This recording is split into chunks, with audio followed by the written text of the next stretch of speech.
Originally, I already had this all planned out, or not planned out, but I had the audio in it. But my dumbass forgot how this shit worked, and well, I lost the audio because I'm an idiot. But anyways, I kind of want to do this to help players learn how to think about the game in a more strategic manner. Because even though the game itself is still kind of brawly, there are ways you can punish for rotations or just random grouping for things. Like there are ways to punish them. There are ways to play the game. There are ways to manage a lot of these things when they happen and as they happen. You can technically hit about plat pretty easily with just having basic understanding of how the map is supposed to work and where people are going to be and why they're going to be there and why you should do things and things of that nature. Like, why are you freezing lane? When do you shove lane? When do you go for gold buff? When do you go for cyan? When do you actually rotate? When is it important to follow? Or do you ever really have to follow? Kind of mentality that this game is kind of falling into for a lot of lower skill brackets. I am by no means the best player in the world. Hell no, I'm not. And I know that for a fact. But I do understand that a lot of players in this game have this ideology or concept that they need to fight constantly for absolutely no reason other than because something came up. And that is not how things generally go. You don't want things to go that way, you know? It's just not how you want the game to be played. Anyways, we're gonna get into here. Again, this was all like, I had a voiceover for it, it just didn't work out. Because, I mean, I forgot how I had it set up for OBS. But anyways, here I'm standing in this little area just to keep vision instead of dropping a ward. I understand that because we are on the enemy's red side, generally speaking, most junglers are going to start red and go for a gank left side. Like, it's just the best option, right? So here, our minions are going to be pushed in a little bit because of how red's clearing. So we need to be extra cautious in what's going on here, right? We just need to be cautious. So right now, again, I keep walking in and out of this little river. Like, I say river because of League, but I keep walking in and out of this little area to make sure I'm constantly getting vision. I don't want to waste a ward there, because if this lane is going to be pushed out, I need to put that ward in the entrance towards their side. So I'm constantly walking in and out to make sure I have vision, but also stay in range of XP and gold. You know, you don't want to lose it. So right here, you're going to see that as this wave gets pushed up, I'm going to immediately walk over there and drop a ward. That is our safety net for that particular part, right? That is our safety net. I'm dropping as much poke as I can. I'm worn, so I out-trade Richter. Richter has to land abilities or run at me early, but I have the ability to kind of trade with him because of the passive. Walk up, poke a little, then auto him, and I just win, right? So I'm just trying to keep pressure in the lane. I'm trying to keep pressure in the lane as much as I can. I can't let them just sit there and do whatever they want kind of thing. Like, they always have to be targeted. Punish them for walking up. Punish them for missing an auto. Punish them for hitting you, because if they hit you, well, guess what? Your minions are going to hit them back. Everything you do has to have a trade. You can't just let them do something and not try to do anything back, or you're just going to lose little by little. Like you see right here, all I'm doing is I'm just constantly putting pressure, I'm constantly making trades, and we get the kill. Murdoch never really helped out the support there, so I was able to just literally beat him to death. That is what happened. I think this is where things get weird, right? Like, we see crunch now, because that is generally where the pathing is going to, right? And then again, I'm going to walk in here to make sure I see where the hell this motherfucker is going to be. Always try to keep vision. And I see Greystone was there, that's why I initiated that fight, right? One of the biggest mistakes I feel I made here was that I didn't immediately run for Murdoch. It would have been a free kill. I have a tendency of trying to get as many kills or as much as I can from like little trades like that or skirmishes, but it doesn't always work out, and we either lose because of it or they get away. You know, like, try to focus on the for sure kill. So right there, I made sure to help Rev push that lane out, so that way we can go to gold buff next. A lot of newer players or lower ranked players have this ideology that you should just run straight to gold no matter what. And that is not really true, or shouldn't be true, because one, if your minions are under your tower and you go straight for gold buff, you just lost more than you gained. You lose more than you gained if you let your minions die under tower. And if for whatever reason the wave is kind of like evened out, you're losing about 40 to 50 gold, give or take, if you don't push that wave in. You know, you're losing gold and XP that you could have just had if you just killed those extra minions and then gone there. And also by doing that, you're forcing the enemy to make a decision between going for gold or for killing those minions. You know, so either you lose 40, 50 gold, or you're up about 150 gold because you played it correctly. So here Fang is up, and once Fang comes up, you need to be on like the lookout and understand that you are now the important part of the map, and you might get focused pretty harshly. Fang is up, it's an objective, and junglers will come here as it spawns or right before it spawns. Well, they should, right? Because that's how you get the objective. You immediately kill and then go rotate towards it. Right here, the lane's kind of in even state, right? See, it's a little even state. I'm gonna try to walk up. An allied tower is under attack. And again, I see I'm just autoing the wave every time my passive is up, so that way I can just constantly be getting health back. It's not always the best idea to do that because it will technically shove the wave up faster. But if you're gonna try to skirmish as much as I've been trying to, you're gonna need that extra health. So right here is a really stupid thing that my carry just did. I believe, I tend to have my stuff muted, right? But if I'm not mistaken, they told me that the carry, or the jungler said, go start Fang, I will be there in a minute, right? That was the ideology. I'm going to start Fang, I'll be there in a minute. The problem with this is, they have a better setup than we do. And when we start that Fang Tooth, we're stuck inside that pit, right? And again, Greystone's not even near there. But in doing that, they are stuck in that pit, and they have to fight to get out now. And not only do they have to fight to get out, they are now tanking Fangtooth while fighting them. So now they're in a disadvantageous position, in a really bad spot, and taking free damage. Like, you couldn't have done that. The better play would have been force left side, kill all those minions, shove that wave in, so that way now Duel has to decide on whether or not they're going to sit in the lane and catch that wave, or they're going to give it up and immediately go Fangtooth. Right? That would also give our jungler time to rotate and get onto the objective.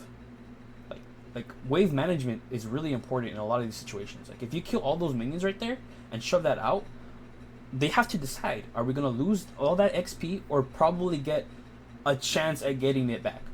You know, because Fang gives you gold and XP, but it's not always equivalent to an entire wave kind of situation here. It's a little odd in how it works sometimes. People try to prioritize it like on spawn, and they will fight for it till the death for every little thing, regardless of whether your lane's in a good position or whether you're winning or losing. No.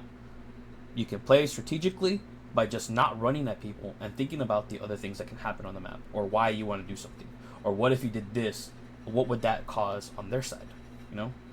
Just little thoughts or strategies that are in this game that people don't really want to look at or don't realize are there. They don't realize XP and gold really means a lot in the game.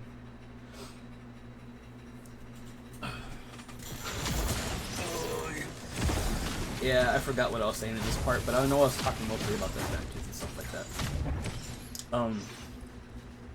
There are little things here and there, like mid lane could have hard shoved that wave too. Like across the map, mid lane could have hard shoved. She has shoved over house. So this lane could have been set in so many different ways, or the play could have been set in so many different ways. You could argue that I should have ran over there to do it, but it would have been the same kind of situation in which we're in a bad position and we are taking free damage that they don't have to. I believe Faye blinked out and then bailed on the fight in that place, but I mean, the call in general was just bad. The call was just bad. And then we still didn't get the Fang. You know, like, we still didn't get it. We took all that free damage for no reason. They still get there before. I mean, they still kill us. So all we got was 1 kill and 3 of us died. It was a net loss for us for making a stupid play. But on a side note, I had set up that wave on the left side so that it is pushed into us. And by doing that, it is denying golden XP from the enemy carry because they are going to die to our minions. Like with their minions, you know, the CS that they want is going to die to their minions. That is a stacked wave and it is slowly killing those minions. And by doing that, I am also creating a position in which my carry is going to be able to get there to catch whatever was there. If that had gone more smoothly, that would have been an immediate lead on XP and gold, literally because of wave management. I don't know why he's chasing him. That's stupid as hell.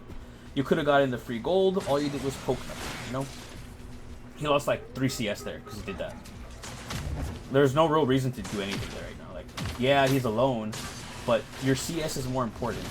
We're not going to instantly kill the dude. He is a tank. He is tank.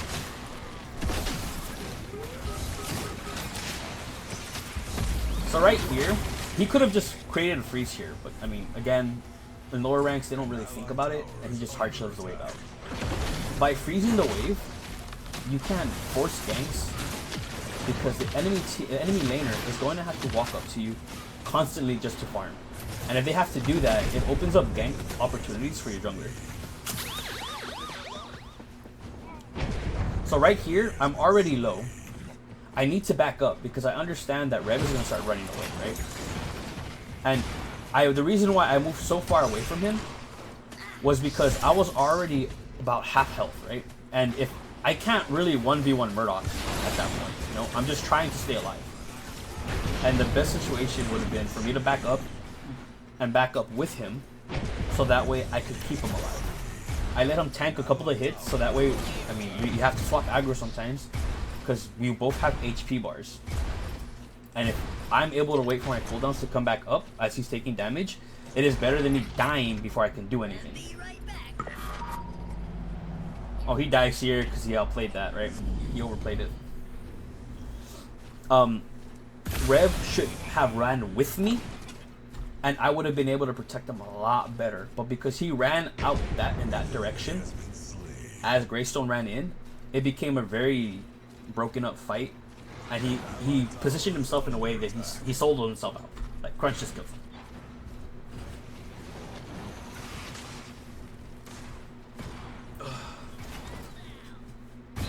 We're getting a lot of, well, not a lot, but we're getting a lot of attention in this left lane. And I should have realized that a lot sooner. Like, I understood that we were getting attention, you know? Like, I heard Crunch in there. And I knew what he was doing. But that gave me the opportunity, or what I felt the opportunity, to try to get that kill, right? But then Rev did that for some reason. Like here, you can hear the jungler. You can hear the jungler through the fog, and I think that in itself is kind of an issue. Like you can hear where they're at, right? But anyways, I know he's there. Right there should have been the end of that trade. That should have been the end of the trade. Because I knew he was there, and I know for a fact I called that he was there, right? I had already turned my mic on at this point. I understood that he should have been there. Rev fucked up because he got greedy for a kill, which costs us 3 deaths here. Because he got greedy. This is where people have this misconception that you should always help your carry at all times. You die with your carry. But no. If your carry is going to be doing something stupid that's going to cause like multiple people to die, you fucking run. Because it's better that only one person dies and then you have 2 or 3 die. You know, you don't always have to die with your carry. Your carry makes a mistake, you let him die. You don't want to give up 600 gold or something. You know, you don't want to give up more gold to them because you tried to help them. Don't do that. And it doesn't really matter what your carry's telling. If he makes a mistake and you know for a fact that you cannot win that, or it's going to be a very bad position to be in, like, there's no point doing it. You leave. You leave, or you give him more gold. So again, right here, Ricky's alone, right? If you see someone alone, or if the carry's alone, you run at them. What are they gonna do? They can't kill you, they are alone. You kill them, you just beat the crap out of them. And when you're playing tanks like Morn, it's not, I mean, it's not really the best idea to do with some of the squishier carries, like Enchanters and stuff like that.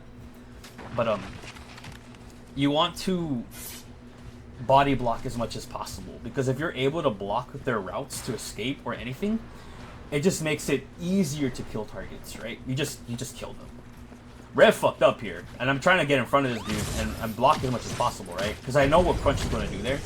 Crunch is going to immediately jump on him and then kill him. Rev fucked up. That fight was already over for him. He should have just left. We were disengaging. He should have just left.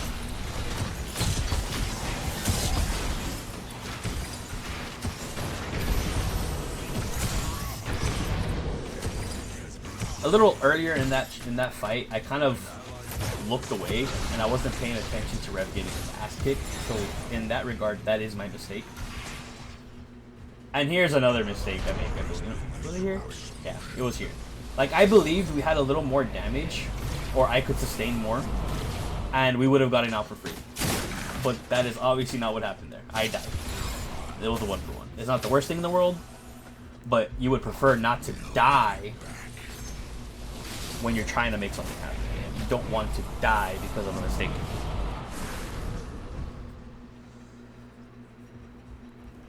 Like right here, we know where their entire team is at, and we know Crunch is dead. So, Greystone going straight to Fang was beautiful. That needed to happen. Like Fang, we haven't gotten a Fang yet, and that in higher elos, like this thing is dead almost on spawn every time. It is dead on spawn.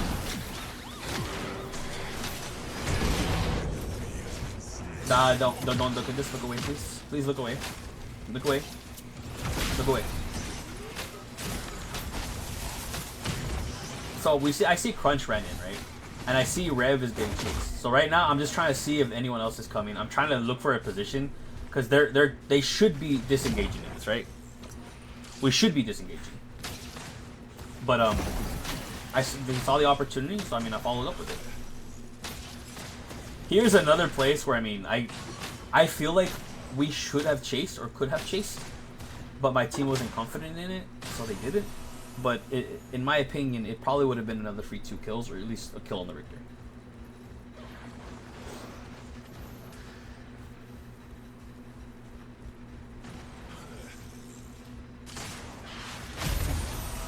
When Fang is down on this side, the game kind of slows down, because the jungler needs to start farming. Or not start farming. Like, if there's nothing going on, the jungler needs to farm. Like, constantly farm. Because if you're farming, well, guess what? You have gold. You're getting gold, you're getting XP. So the more you're able to farm during these times where there's nothing really to fight for or anything, like, you just farm. If you see an opportunity to gank, take it. But don't force ganks that don't need to happen, because you end up falling behind a lot. So here's another, like, oh, I make a mistake here, and I try to force this fight, right? I have no vision anywhere. I don't have any vision. I have no vision. And I walked up to try to force a fight. And in doing that, well, guess what? My carry dies because I'm an idiot. That was my fault. That was totally on me. I forced a fight that didn't need to happen. Because, well, I didn't have vision.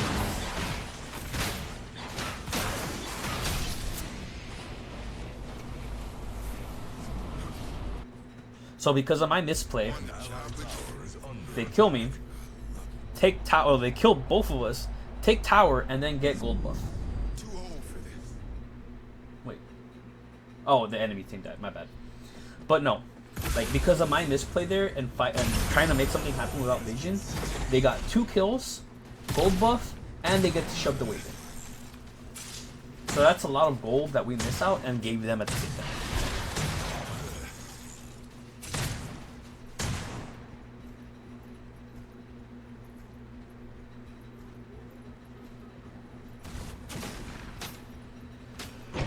If I remember what happened there, Crunch was just trying to take that tower, and because he was just trying to kill tower, he started taking damage from Revenant, and then he could no longer fight back as he Rev, because he just took all the damage by ignoring Rev and trying to get tower.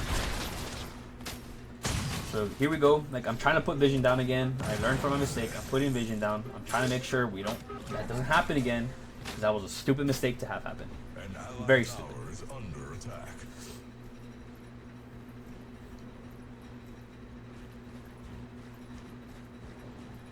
Here, I mean, we technically have Prio in the lane. We are ahead. I know Red is ahead. I know I'm ahead in gold, but maybe not so much in XP. Like, we can force plays to happen, right? You can.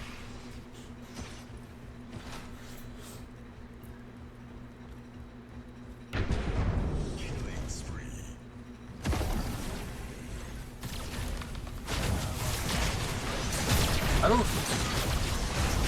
So, Rev here has this tendency of constantly leaving the lane for some reason, and I never understand it.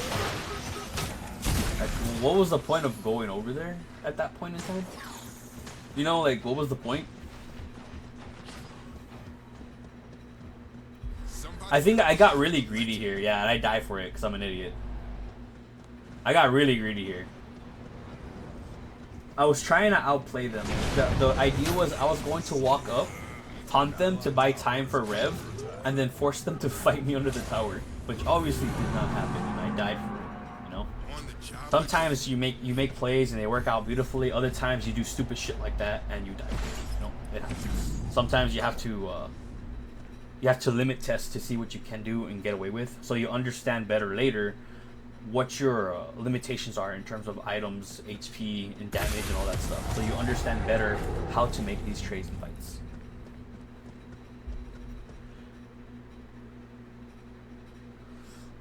So if I'm not mistaken, this is where they just kind of forfeit, right? They forfeit the game here. This is where they forfeit. Yeah. They forfeit. But anyways. I'm not too sure if I'm going to make more videos like this or not. I don't know. I'm not the best player in the world. I don't play enough for me to be in higher ranks. I play just to play at this point. But I do feel like a lot of the pred community doesn't understand that there are strategies that you can do. There is deeper strategy in the game other than just brawling 24/7 all the time. There is.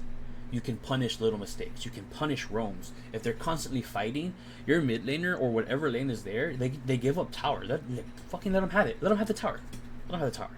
That means the other two lanes can probably take their towers now, or at least gain gold, shove it out, and they end up ahead technically by doing that. You know, like there are plays to make. You shouldn't always just fight for the sake of fighting, because that's not how you win the game.